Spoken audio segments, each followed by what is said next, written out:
Part of it is growing food. Part of it is feeding people. Hey there, Albion. Are you ready to discover the hidden gems of our community? I'm Cassidy Porter, your host and proud Albion resident. Join me on Brick by Brick, the podcast that celebrates the people, places, and stories that make Albion so special. Together, we'll explore the rich history of our town, from its manufacturing roots to its vibrant present. We'll chat with local leaders, volunteers, and small business owners to learn more about the incredible work they're doing to make Albion a better place. So whether you're a lifelong resident or just visiting, tune in to Brick by Brick, and let's discover the heart and soul of Albion, one story or brick at a time.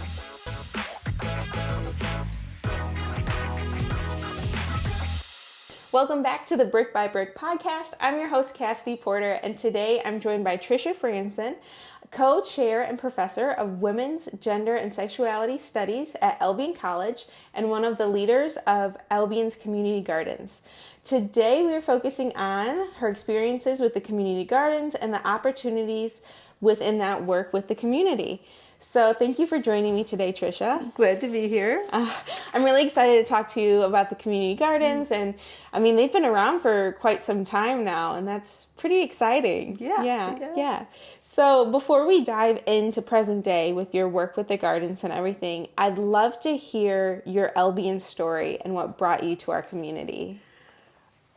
All right. So I was finishing my graduate work in New Mexico. Okay. And then I had like a temporary position for 1 year, and there was a job ad to head what was then the Anna Howard Shaw Center. Okay. At Albion College, and I applied. And I can make this a long story. I'll try to shorten it. But long stories are always great, you know. I am not a big phone person, and you do all these phone interviews, and some of them just don't go well. Yeah. But the person who was interviewing me from Albion was just really, it was easy to talk to her, and so then I got invited here and interviewed and was hired, and I knew nobody in Michigan. Wow. I had been in the airport in Detroit. Okay. That was as close as I had gotten to Michigan. I didn't know anybody, and so it was, and I'd never lived in a small town. Okay.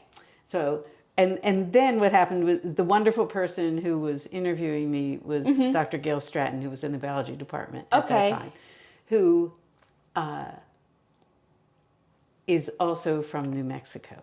She grew up in Los Alamos. And so we had a very nice connection. But what happened was I get here and like all these people go on sabbatical, like Gail goes on sabbatical and Judy Lockyer goes on sabbatical, all these other people. And I'm like here this first year going, I wonder what I got myself into, you know? But the first year it was a bit of adjustment. But then I got to know this place and I had some wonderful mentors.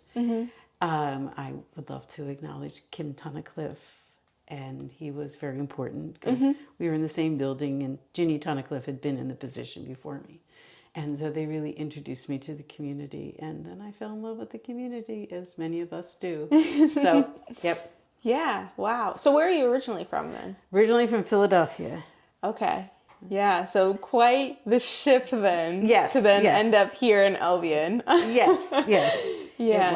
It was. Well, that's amazing. I mean, that's great. So when you were first starting off here, then what were some of the first things you were introduced to with our community? And this is sort of honoring people who were really important. Jean Taylor had a group of women that met casually for lunch once a month. Okay. And it has no agenda, no dues, no name, maybe it was Women's Network, I don't know. But it was, we got together and we shared information. And that introduced me to all of these different women leaders in Albion. That was one way that I got to know what was going on. And one of the first things that I started doing was volunteering as a reading tutor over at Oh, Caldwell. Yeah. Okay.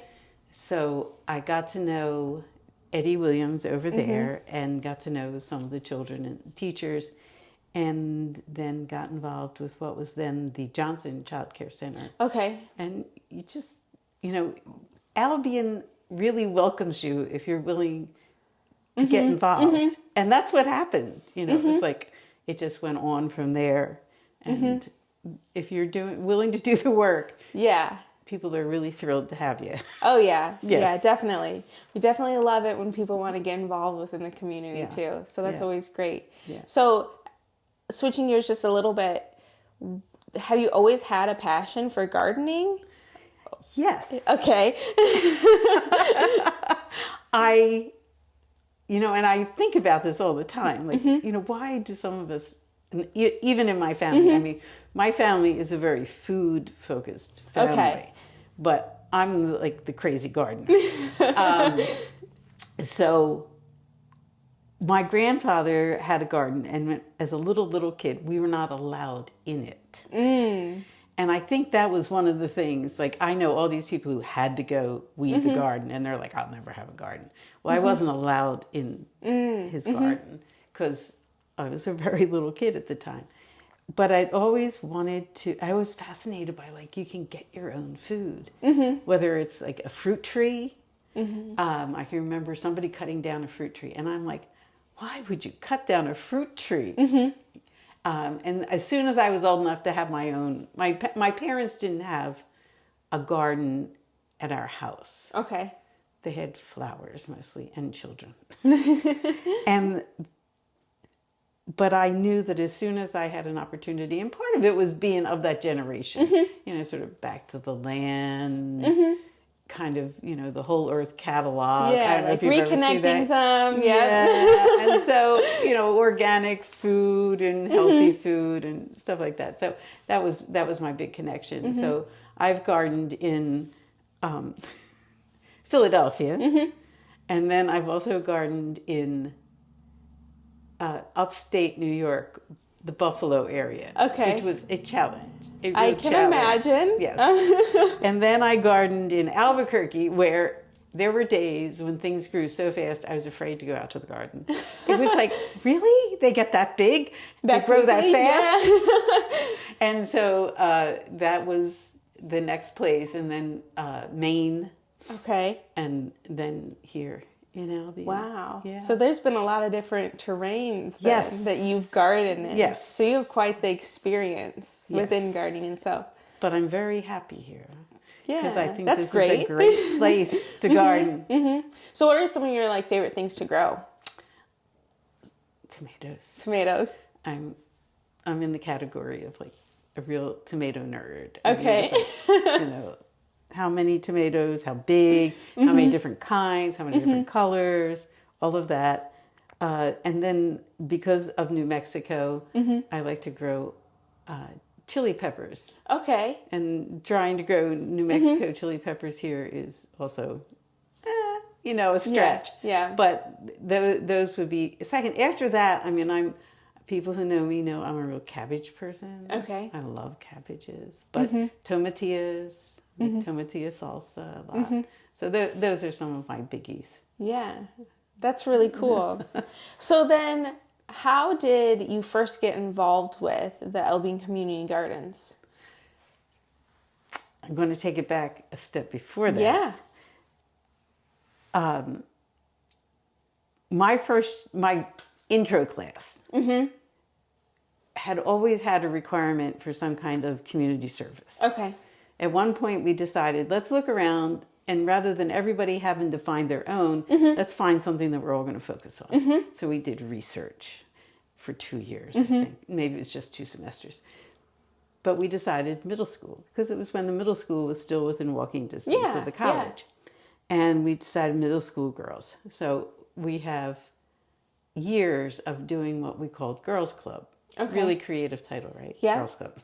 Hey, it works. But it was so fun. It was so crazy in that the college students and the middle school students, they loved working with each other. And every year, every semester was different. You never knew what, but a lot of things, like we always had healthy snacks. Okay.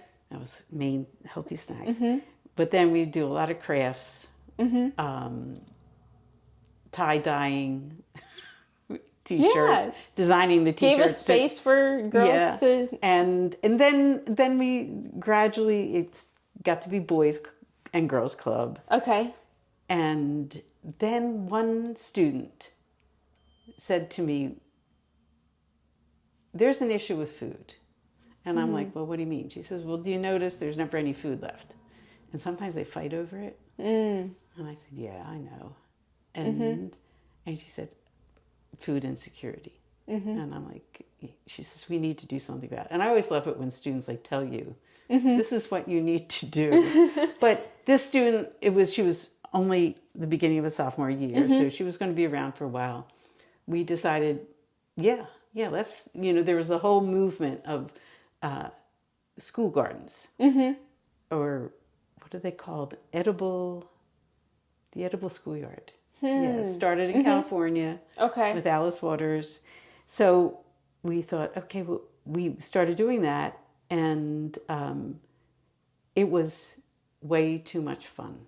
It was a lot of work, as always, but there are so many really fun stories from working with the kids and the college students and the middle school kids. And we continued doing that behind what is now the Opportunity High School until... I remember that. Annexation. Yep. Yeah. And then it was right at that time when it seemed pretty clear that we weren't going to be able to continue as we had because of annexation, that there was this call to join or get together for a meeting down at St. James. And it was clearly led by your grandfather and St. James, Mother Darlene, but also a Vision of Life. And I thought this was a great coalition. But there were so many people who came and started, and just it was the right time for me. So that's how I got involved in the community garden. So you were there from right at the beginning, but you were gardening in the community for way longer than that too. Because that was the Wildcat Gardens, right? Yeah. Yep. Yeah. I remember it back there. Yep. Yeah. It was That was great. always so amazing to see like food being grown at your own school that then like is there in the community. But now it's translated to this bigger space within our community that's for the community. Yes. Which is really great. So so the community gardens then started back in 2013 then? No, it was, I think we started meeting in the summer of 16. Okay. And then I remember this because just yesterday, one of the children who used to come at the very beginning, she now has her own child, and she showed up yesterday. And so we were looking through pictures because I have a picture of her with a hornworm on her. Wow. And that is really an amazing group of people that were brought together, like with the Vision of Life and everything, because Vision of Life started with gardening boxes. I remember being a kid doing gardening boxes at Vision of Life and having that other supply and learning how food grows.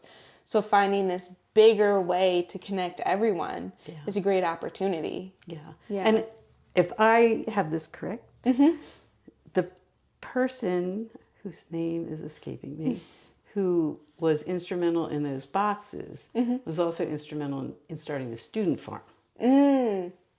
So there's lots of connections. Yeah. Yeah. I think that's a pretty common thread in our community, is that if you look deeper, there's a lot of interconnectedness that happens throughout a lot of organizations and a lot of different work that happens. Yeah.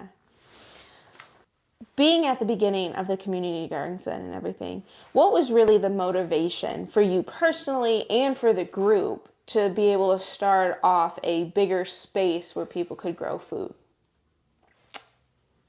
As I say, I struggle with trying to understand my own, why do I like doing this so much? I just love, part of it is growing food, part of it is feeding people.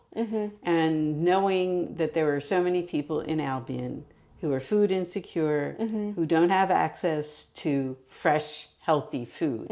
And we see it with, mostly like my generation and younger. My generation is still like hanging on to certain traditions and skills and things like, but a lot of the younger people don't know. It's like we took kids out, and this happened at the Wildcat Garden, had college students and the middle school kids, and we said we're going to go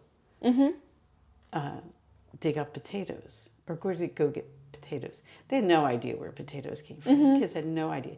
Well, once they saw it, they thought this was the best thing in the world. I said potatoes were never so exciting as when they were doing it yourself. Finding it. Yeah, and I think that it was also thinking we have land here. A lot of places you don't have enough land to have gardens. We have the land here, and we just need to use it and try to recapture some of that, which I think was pretty much a tradition. That everybody had gardens, and you found ways to provide for your family by gardening. And so that's what really started it, that we could do this and we could provide better food for people. So would you say, like, what kind of connections has the community gardens now made with like food insecurity and being able to provide that food? Because I know you do, at least for a few years, have done more than just even have the gardens. You connect with Community Table and other places. Yeah. You get to be part of this sort of network, and you find out what's going on in other communities and how we can do better and how we can support each other. So, we have the bin that we started, and then I think it was mostly during the pandemic. Okay. We had wanted to get involved with having children in a children's garden. Then the pandemic hit. We couldn't really do the program we wanted to do. So we started putting together gardening kits for the kids. Oh, wow. Yeah. And so we would go to the food hub when they were doing food distributions, and we'd have these bags of seeds and dirt and everything for kids with instructions. And then we realized, well, we have more veggies than we can even distribute, and this would be a good way to do it. And I got concerned that even though we have the community table and we have the pantry, a lot of times there's no fresh food. So we wanted to add the fresh food into that. And then Rod Oughton, who was head of the Albion Healthcare Alliance, decided we needed a food summit in Albion. And so for 2 years we had food summits where we found out all sorts of other groups that were involved in doing things. And we wanted to see what we could do that we could learn from them, they could learn from us, how we could support each other. So now, for example, I don't know if you know about this group called Sprouts. I've heard a little bit about them, but not too much. Okay. Yeah. Well, first of all, you have the food bank that serves the whole area. But then you have this group, Sprouts, and somehow they managed to get all this fresh food from it's local, but it's not just like town local. It's like state local. State, even into Indiana and everything. Area, okay. And they will bring the fresh food. They bring some to the senior center, and then they are now bringing some to the community table. Okay. And to the pantry, which is really cool. And they do it on a bigger scale than we do it. So, and sometimes it's exactly what we need, and sometimes we have more of exactly what we need.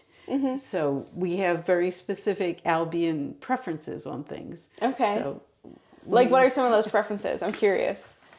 A lot of it has to do with how many people in Albion have their roots in the South. So I know what I learned to grow growing up in Philly. But when I came here, I had started growing oat grow because you have people in New Mexico who were from the South, and they had okra. And then collards. Okay. And different kinds of collards, different kinds of greens, turnip greens, mustard greens. Then the other ones that were really new for me, I had never even heard of butter beans. Okay. I had to learn about butter beans and how to grow them. And the other were, they go by so many different names. Southern peas, Crowder peas. Okay. And so those are one of the other new crops. And I'm trying to think if there's anything else, thinking through all of the things that we grow. I think that those are the big ones. But I also learned that years ago there was a man who grew watermelons. Oh, okay.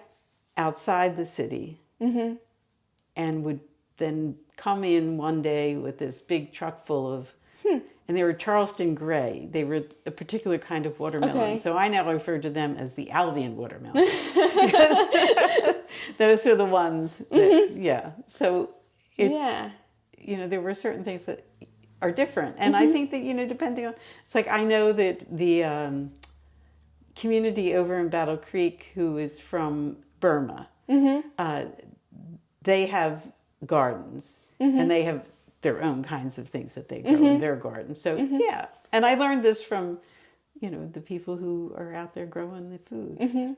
That's really interesting that thinking about where the people from the different communities are actually from. So then what preferences that they're going to have. So it even though certain things grow better in different regions, in the same county, you're growing different things because there's different preferences. Right. Oh, I forgot one. Green tomatoes. Okay. Yep. Yeah. I recall hearing about the green tomatoes. Yes. Yep. So what are some of the biggest changes that the gardens have gone through over the years? The thing that has not changed are groundhogs.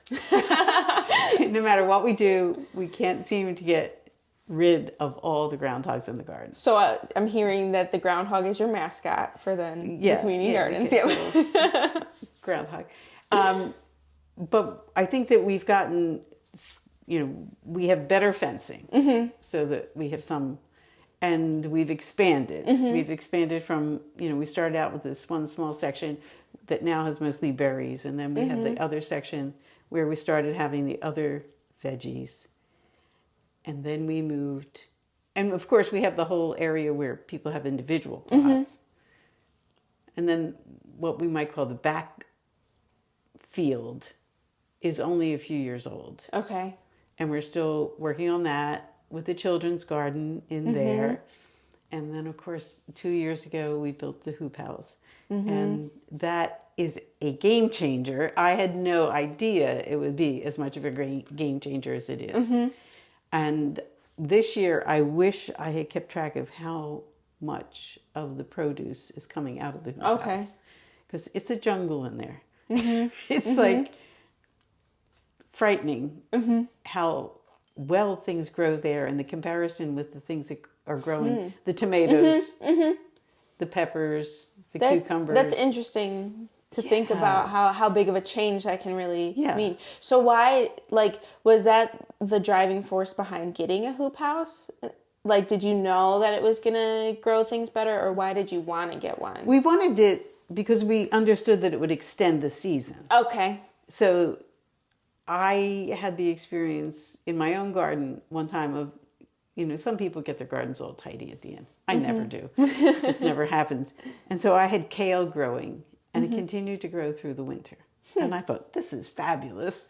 I have greens in the middle of winter. I get the snow off. And so we knew that there were certain things that you could keep going some winters, not every winter. Right. So we thought, okay, well, with the hoop house, you can get things in earlier. So your tomatoes and peppers and cucumbers and eggplant and everything. And, the college farm had a hoop house. And I can remember saying, this is the biggest eggplant plant I've ever seen in their hoop house. So I knew something, but I didn't know it fully. But then we also, last year, we had collards growing through most of the winter. Okay.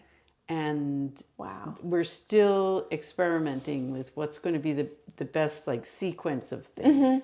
So we had tomatoes earlier, but now we have so many and so many peppers.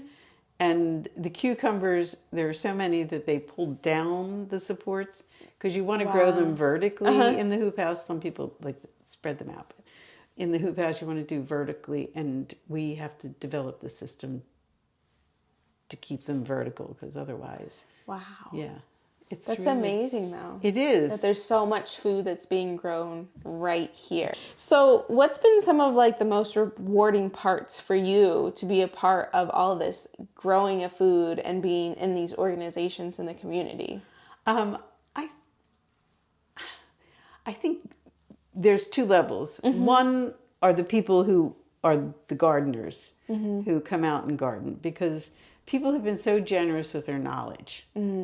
And their stories, and then all these connections. It's like Albion. I often joke, like, isn't everybody related? I thought everybody seems to be related. So, like the other day, we had a thing where someone who was my age was there, and an older woman from the neighborhood came by to get some food, and it turns out that she was his babysitter when he was a little kid. Yeah. And I just thought it was too sweet. I just thought it was fabulous. And I think the other thing is learning how to remove the stigma of needing to get food.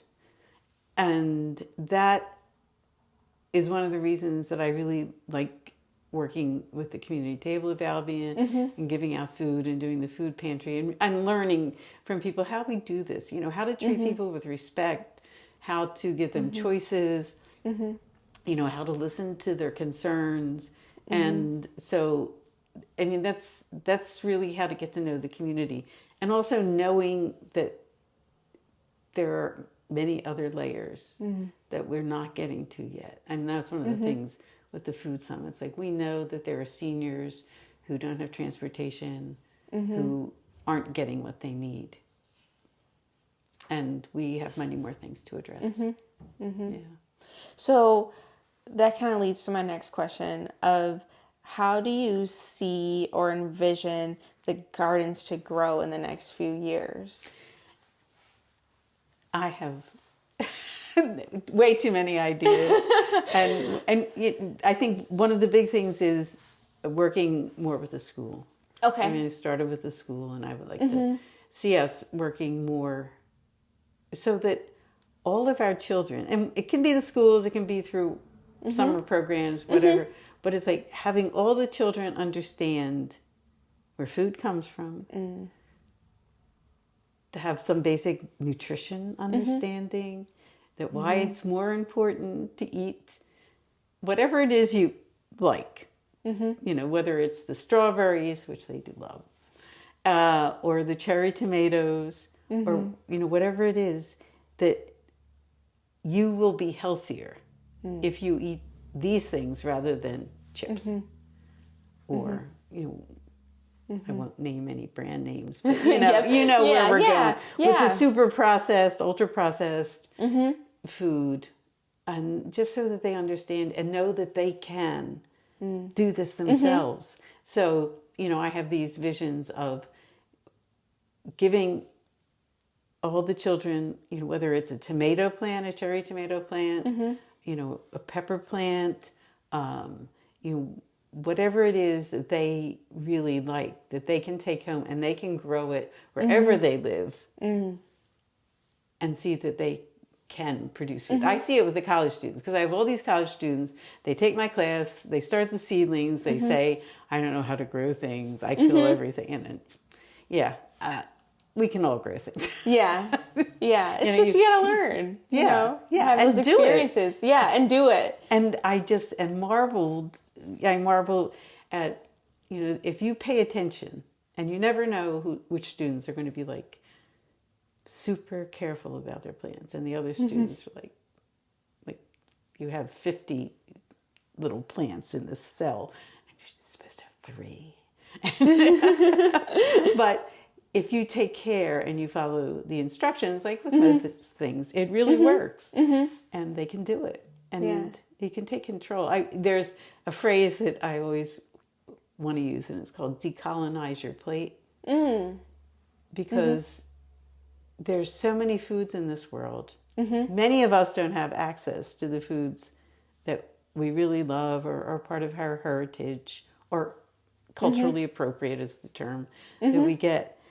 That, you can do it. You can do it. We can't, maybe we could have a great big greenhouse somewhere and grow oranges and bananas too. But, in the meantime, there are a lot of things. Michigan can grow so many things. A lot of opportunities to grow our own food. Yeah. The one thing that I do want to acknowledge is that we have had so much wonderful support. We could not have done what we've done without, the Community Foundation was like the beginning. And also with the Wildcat Garden. The Community Foundation was there at the very beginning, giving us the startup. But then, I will forget all the groups, the Philanthropic Women, the Senior Millage Allocation Committee, St. James, the Episcopal Women's Giving, the tractor that we got. We have gotten a lot of support, from the Scouts, from STAR. We used to have groups come, the Build Albion Fellows coming, the college students, just so many different groups that have contributed and made us feel like, we want you to do this here and we're going to help you. And so that was the one thing that is really important, that people know that it can happen. It can happen, and this community will support you. And people want to empower you to do it too. Yeah. So one of my favorite questions, and this is the question I always wrap up with, is looking more broader at our community of Albion. What do you hope for the future of Albion? I know that there are lots of issues that we have. And I used to say that if I won the lottery, I'd build a recreation center. That may still be it. But I think today I would love us to have a state-of-the-art elementary school at least. That would keep our students in our community, because a lot of children go to other places, and there's a loss of community. I see it. I had and I've tried to avoid doing names, so I'm going to do names this time. So Mary Moore and your grandfather Dick Porter and Willie Tabb have, along with Vera Simpson, have been the big movers and the people being responsible for the garden. And I had the benefit of being in a meeting where it was Mary, Dick, and Willie, and me. And they had known each other all their lives. They had gone through the school system together. And so they were comparing notes, and they were truly telling me the stories so that I understood this. And I think that that's something that I think is so important. Plus the fact that I look around at what all of the retired educators do in this community. I worry. I know that there will be leaders, but as a group, that is such an impressive group of people. It is. They're involved in everything. The leadership, and I just am grateful for them, but I worry about the next generation. I just know that when the years that I was on the school board, we would have disciplinary hearings.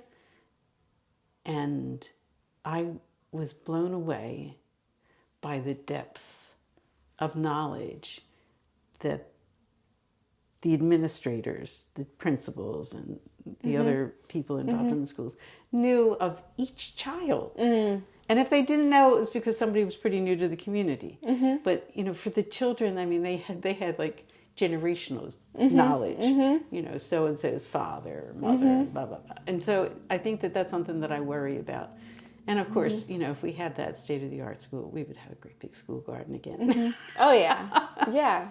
Plenty of opportunities with that. Yeah. So that's some of what, and, you know, and great jobs. The great jobs would keep people here. Like, I'm really glad you're here. Well, thank you.